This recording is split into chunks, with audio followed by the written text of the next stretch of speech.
บายดีท่านผู้ชมที่เคารพตอนท่านผู้ชมเข้าสู่การรายงานข่าวสดภาคเที่ยงจากของข่าวโทรภาพแห่งชาติข่าวภาคเที่ยงประจำวันศุกร์วันที่31ตุลา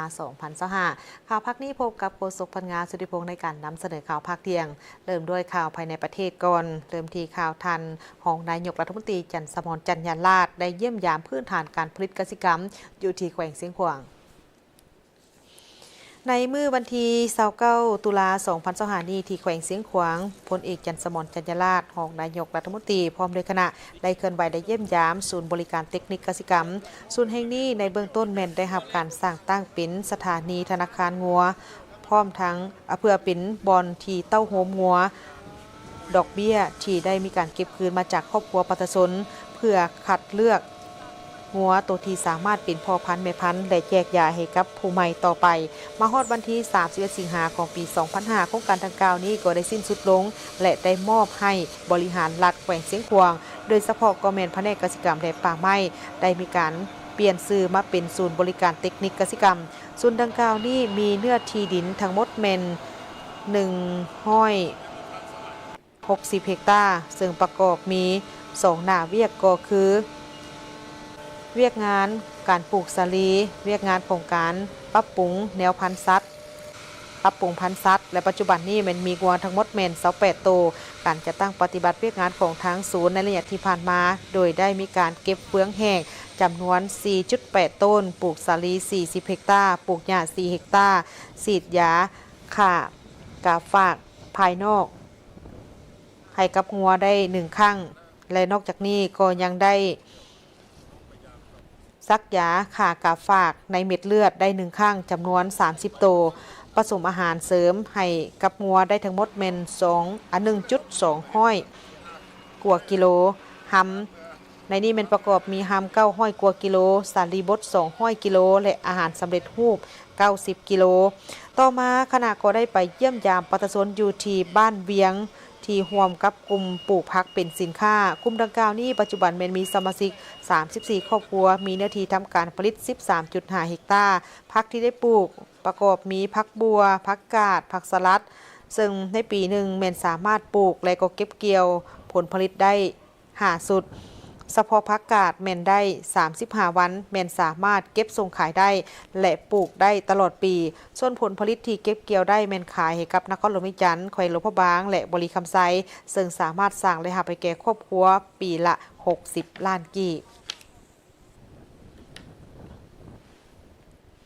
มาต่อด้วยข่าวกองประชุมคนขั้วประกอบคำเห็นใส่ห่างบทสำรวจการนำพารวมของคณะบริหารงานส่วนกลางภาคสมัยที่11และทาบทามบุคลากรที่จะออกสมัครขับเลือกตั้งเข้าในคณะบริหารงานส่วนกลางภาคสมัยที่12รอบที่2จุดที่10กองประชุมคนขั้วประกอบคำคิดเห็นใส่ห่างบทสำรวจการนำพารวมของคณะบริหารงานส่วนกลางภาคสมัยที่11และทาบทามบุคลากรที่จะออกรับสมัครเลือกตั้งเข้าในคณะบริหารงานส่วนกลางภาคสมัยที่12รอบที่2จุดที่10ได้จัดขึ้นในมื้อวันที่30ตุลานี้ที่ห้องว่าการปกครองแขวงเสียงขวาง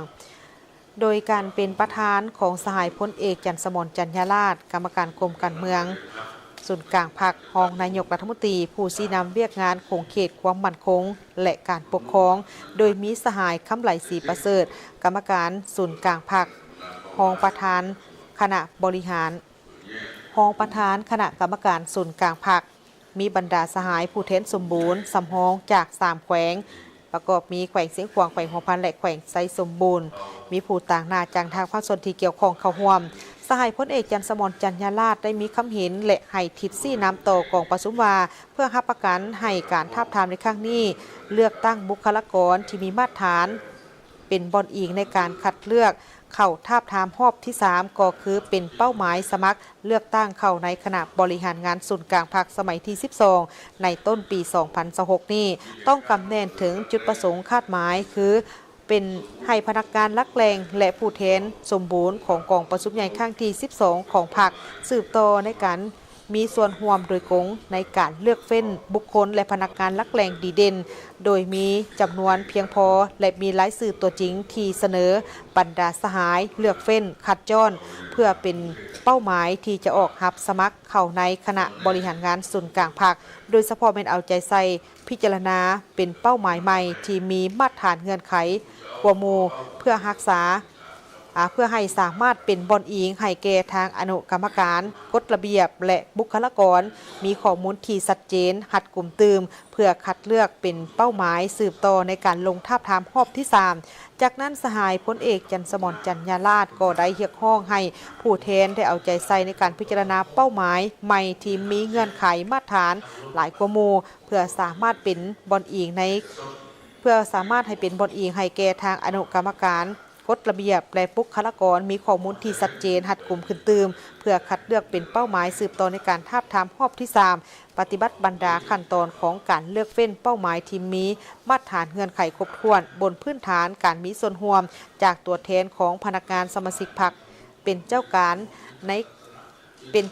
และมีประชาธิปไตยมีความโปร่งใสอย่างแท้จริงเสนอบรรดาผู้แทนที่เข้าร่วมกองประชุมลงคะแนนเสียงทาบทามในรอบนี้เห็นได้ถึงความรับผิดชอบอันสูงส่งบทบาทสำคัญของตนในการเลือกเฟ้นเป้าหมายที่จะสมัครรับเลือกตั้งเข้าในคณะบริหารงานส่วนกลางพรรคสมัยที่ 12บนพื้นฐานนั้นเชิดชูความรับผิดชอบในฐานะที่เป็นตัวแทนขององค์การจัดตั้งพรรคอยู่แขนงการและท้องถิ่นตนมีสติระเบียบวินัยและความจงรักภักดีต่อกับภารกิจการปฏิบัติของพรรคต่อกับการปรับปรุงก่อสร้างพรรคให้มีความเข้มแข็งลงคะแนนเลือกเอาเป้าหมายด้วยความบริสุทธิ์ใจหลีกเลี่ยงกันลงคะแนนเสียงโดยมีความอคติส่วนตัวขาดความไต่ตรองลงคะแนนพอให้แล้วแต่ละสหายต้องได้ปฏิบัติหน้าที่สมกับเป็นตัวแทนที่ได้รับความไว้เนื้อเชื่อใจจากการจัดตั้งสมาชิกพรรค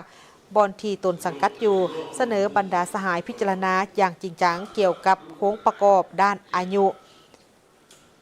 อาวุโสกลางและหนุ่มมีจำนวนเพศเผ่าให้หลายขึ้นในโครงประกอบในคณะบริหารงานส่วนกลางพรรคสมัยที่ 12ทั้งหมดนั่นก็เพื่อเพิ่มทวีความเข้มแข็งของพรรคบนพื้นฐานความสามัคคีเอกภาพในทั่วพรรคในโอกาสดังกล่าวนี้สหายผู้คงพิลาเพชรหัวหน้ากรมก่อสร้างพรรคในต่างหน้าอนุกรรมการกฎระเบียบและบุคลากรกองประชุมใหญ่ข้างที่ 12ของพรรคได้ผ่านบทสำรวจการนำพารวมของคณะบริหารงานพรรคสมัยที่ 12สหายคำไหลศรีประเสริฐกรรมการศูนย์กลางพรรครองประธานคณะกรรมการศูนย์กลางพรรคต่างหน้าอนุกรรมการกฎระเบียบและบุคลากรกองประชุมใหญ่ข้างที่ 12ของพรรคก็ได้ผ่านข้อตกลงของกรมการเมืองศูนย์กลางพรรคว่าด้วยมาตรฐานเงื่อนไขคณะบริหารงานศูนย์กลางพรรคสมัยที่ 12จากนั้นคณะผู้แทนกองประชุมก็ได้พร้อมกันใช้สิทธิ์ของตนปอนบัตรทาบทามเอาบุคลากรที่จะออกรับสมัครเลือกตั้งเข้าในคณะบริหารงานศูนย์กลางพรรคสมัยที่ 12รอบที่ 2ทางรัฐมนตรีกระทรวงการเงินได้แถลงข่าวเกี่ยวกับการก้าเกี่ยมความพร้อมรอบด้านในการจัดกองประชุมโต๊ะมนระดับสูงครั้งที่ 14 ปี 2025ที่สาธารณรัฐประชาธิปไตยประชาชนลาวจะเป็นเจ้าภาพจัดขึ้นในมม.นี้ให้เกียรติเข้าร่วมพิธีแถลงข่าวมีทานบักโลเดียเบอร์คานอฟผู้ประสานงานองค์การสหประชาชาติประจำสาธารณรัฐประชาธิปไตยประชาชนลาวทานสันติภาพพรหมวิหารรัฐมนตรีกระทรวงการเงินได้กล่าวว่ากองประชุมโต๊ะมนระดับสูงครั้งที่ 14 ปี 2025ซึ่งจะจัดขึ้นภายใต้หัวข้อเพิ่มทวีการเป็นคู่ร่วมเพื่อการพัฒนาที่มีประสิทธิผลเข้าในการจัดตั้งปฏิบัติแผนพัฒนาเศรษฐกิจสังคมแห่งชาติ5ปีครั้งที่ 10 2026-2030เพื่อพร้อมกันก้าวเข้าสู่การหลุดพ้นออกจากสถานภาพด้อยพัฒนาอย่างมั่นเทียงมีเสถียรภาพและบรรลุเป้าหมายการพัฒนาแบบยืนยงและเป็นกองประชุมที่มีความหมายสำคัญที่สุดเนื่องจากเป็นปีที่จะได้ทบทวนและสรุปการจัดตั้งปฏิบัติแผนพัฒนาเศรษฐกิจสังคมแห่งชาติ5ปีครั้งที่ 9และเกี่ยมพร้อมเข้าสู่การจัดตั้งปฏิบัติแผนพัฒนาเศรษฐกิจสังคมแห่งชาติ5ปีครั้งที่ 10รวมทั้งเป็นเวทีแห่งการปรึกษาหารือและทบทวนการจัดตั้งปฏิบัติบรรดายุทธศาสตร์แผนปฏิบัติงาน มติคำสั่งของรัฐบาลและสิ่งท้าทายต่างๆเพื่อสร้างวิธีการและมาตรการแก้ไขในสายปรับปรุงชีวิตการเป็นอยู่ของประชาชนลาวบรรดาเผ่าให้ดีขึ้นสิ่งสำคัญอีกประการหนึ่งก็คือการหลุดพ้นออกจากสถานภาพด้อยพัฒนาในปี 2026 กองประชุมโตมนระดับสูงครั้งที่14ในวิธีดังกล่าวบรรดาผู้เข้าร่วมได้ความสนใจและเน้นหนักถึง 1. บาทกล่าวอันสำคัญเกี่ยวกับอนาคตของการพัฒนาในสปป.ลาวโดยเฉพาะด้านการพัฒนาทรัพยากรมนุษย์ท่าแห่งประชากรหนุ่มและแรงงาน 2. การกำหนดแนวทางการพัฒนาของสปป.ลาวและบรรดายุทธศาสตร์ที่สำคัญของรัฐบาลร่วมกับครูร่วมพัฒนาภาคเอกชนและองค์การจัดตั้งทางสังคมภายหลังการหลุดพ้นออกจากสถานภาพโดยพัฒนาและ 3. การประกอบส่วนในกระบวนการสร้างและจัดตั้งปฏิบัติแผนพัฒนาเศรษฐกิจสังคม5 ปีครั้งที่10การ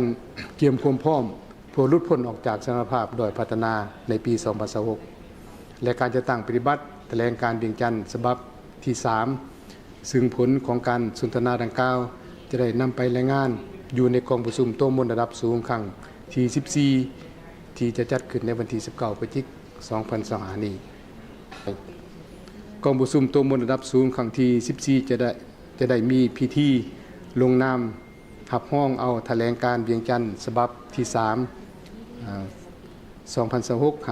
2035อย่างเป็นทางการ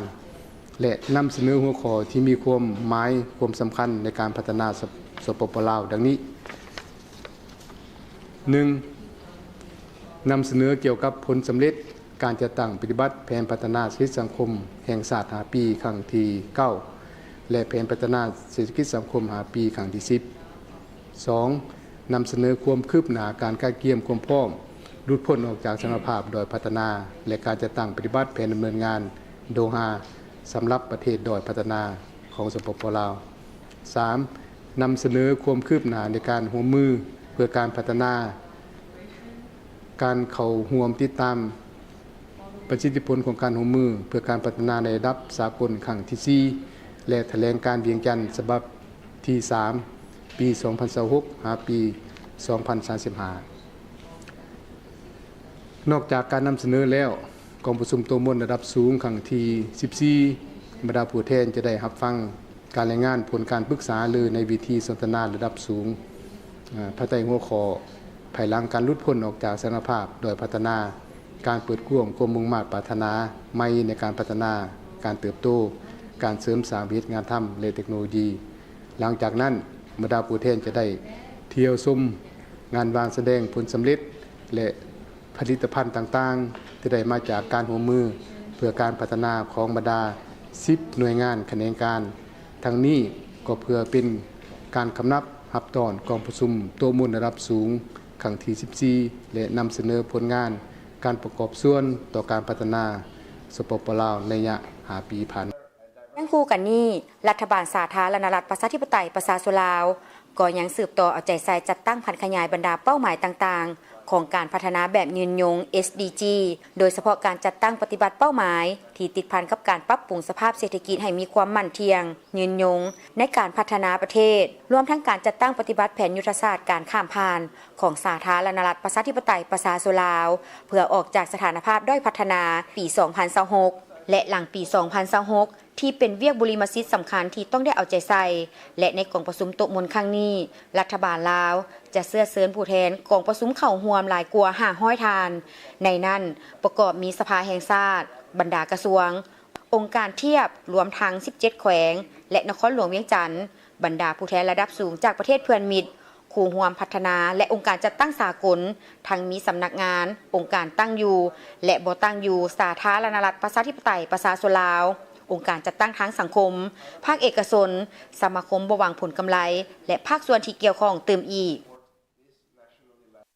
สถานเอกอัครราชทูตแห่งสาธารณรัฐตุรกีประจำสาธารณรัฐประชาธิปไตยประชาชนลาวได้มีการจัดงานเลี้ยงเพื่อเฉลิมฉลองวันประกาศเอกราชสาธารณรัฐตุรกีครบรอบ